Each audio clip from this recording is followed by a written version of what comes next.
Hello everyone, and for today's mini vlog, magkakarpintero ako. Oo, ako. Alam nga naman ikaw. Char. At dahil nga nababagot ako, napagpasyan ko ngang magkarpintero. Baka magtaka kayo sa susunod, construction worker na ako. Char. O habang nagkukumpuni nga ako, dahil nga nakababad ang mga paa ko sa aming maliit na fish pan, alam ko nga yung mga alaga kong hito rito. Parang nagpa-fish pan na rin ako. Sa mga nagtatanong po kung para saan po yung mga halaman na nilalagay ko, para po ito sa filter ng tubig. O para hindi na naman kayo mabagot. Kunwari gabi na at nagpupunla na nga ako ng mga buto ng gulay. Katapos ko nga dyan ay naglig na rin ako.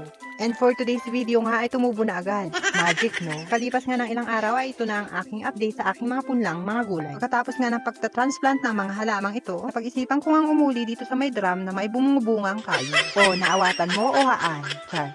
Pagkatapos ko nga mamitas ng pomegranate, sunod ko namang inihanda itong mga pagtataniman ko ng aking mga punla. Dito nga ay naglalagay nga ako ng tuyong tahon ng mga saging para sa organic na pataba ng ating mga gulay. Pagkatapos nga ng ilang linggo, ito na ang update sa ating punlang mga gulay. At dahil nga malalaki na ang mga ito, tara, samahan nyo ako, magha-harvest tayo. Bale, hindi nga tayo naglagay dyan ng chemical fertilizer at ang inilagay natin dyan ay organic fertilizer na mga pataba. Hindi nga rin tayo gumamit ng pesticide dyan dahil madalang naman ang mga paru-paro dito. Madalang ka nga rin ngang makakita ng mga insekto at mga uod dito. Kaya nirugyan ko na ngang magbagot ng mga natong dito. Char.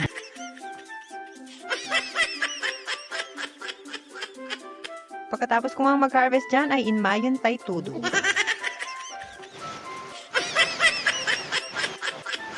Habang nagtugtudo nga, nakita ko yung mga halaman ko, sobrang ragsak nila. Parang yung jowa mo, ang ragsak sa ibang tao.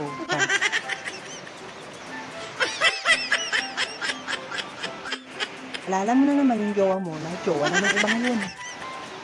Pagkatapos nga ng ulan, sumirna at na yung araw, kaya ito na ang ating view. At ayun lang ang masayang kwento ng aking mini vlog. Bye-bye!